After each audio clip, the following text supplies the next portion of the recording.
Hello mortals, I am the booktube goddess, the #1 drag queen booktuber on YouTube.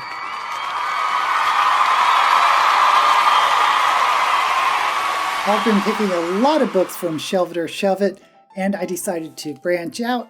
I wanted to pick some Hugo Awards, and I also don't want to give up on middle grade books, so I think I'm going to look at the Newbery Award winners for 2020 and see if I can't find a book or two to add to my TBR. Now, the Newbery Award is named after John Newbery, who is a publisher of children's books and apparently was called the father of children's books at some point. Now, the Newbery Award is probably the most prestigious children's book award, and the award is given for the Association for Library Science for Children. Okay, we are going to ala.org, to the ALSC section, which is the children's section of the American Library Association, and it looks like there's a 2021 winner. This is interesting because for the Hugo Awards, in 2020, they award books published in 2019. And I'm assuming Newbery has awarded a book written in 2020 for the 2021. Is that right? I'm not sure how this works. Okay, anyway, the 2021 medal winner is When You Trap a Tiger, written by Keller, published by Random House.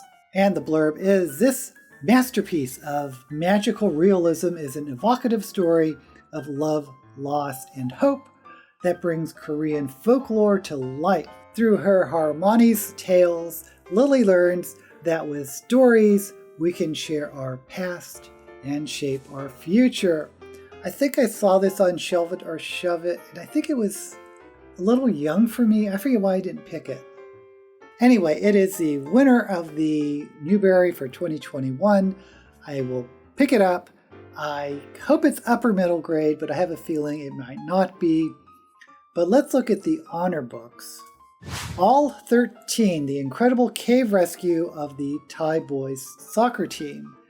Soontornvat skillfully describes the dramatic real-life rescue of the Thai boys soccer team in 2018 by highlighting the teamwork of the cave divers and drilling and medical teams that were crucial for the survival of the coach and the 12 boys.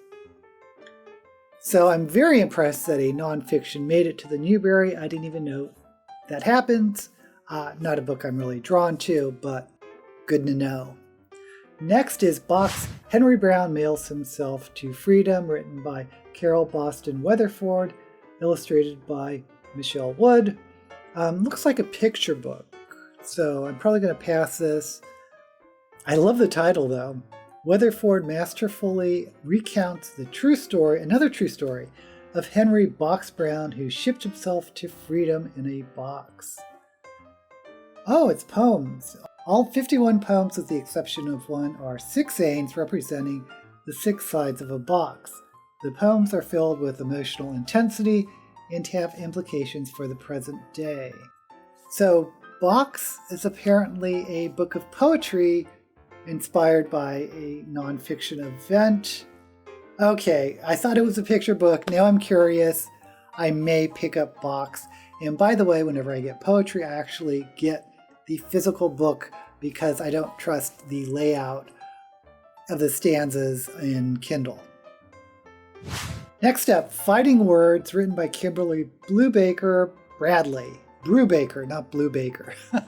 Della depends on her fierce older sister Suki, especially after escaping an abusive home. In foster care, though, Suki begins to unravel.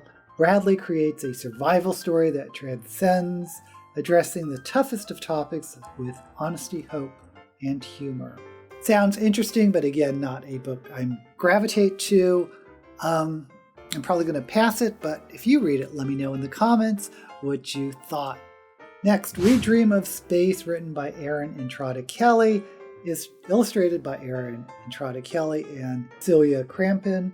In the days before the Space Shuttle Challenger disaster, the Thomas siblings navigate the dangerous space of middle school and the fractured constellation of their family. With a deftly constructed 80s backdrop, Kelly's realistically imperfect characters struggle to connect, only finding success when they abandon their lonely orbits. Oh boy, these are some heavy subjects. Again, I usually gravitate to upper middle grade fantasy and I guess science fiction if they have it. I'm going to pass on that one, but I actually remember The Challenger. That was very sad. It had the first female astronaut, I believe, Sally Ride. And I'm kind of curious of the 80s backdrop. I don't know. We'll see. We'll see on that. Maybe I don't feel like reading it right now, but maybe later I'll change my mind. Now, the last honor book is A Wish in Dark, written by Christina Soontornvat.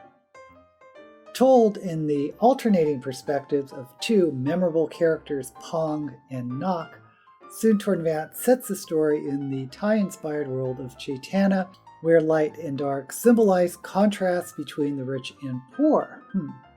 A timeless yet timely fantasy that highlights social disparities and the value of friendship and justice. I really wish they would categorize these a little more, because I don't know if this is like really young or old. Okay, the only book I think I'm going to read is the winner, When You Trap a Tiger. I may pick up the book of poems, because that kind of sounded interesting. Henry Brown mails himself to freedom. Like I said, usually when I look for middle grade, I look for upper middle grade fantasy adventure. If you've read any of these books, let me know down in the comments what you think, which ones you recommend, which ones you don't recommend. And until we meet again, may all the books you read be blessed.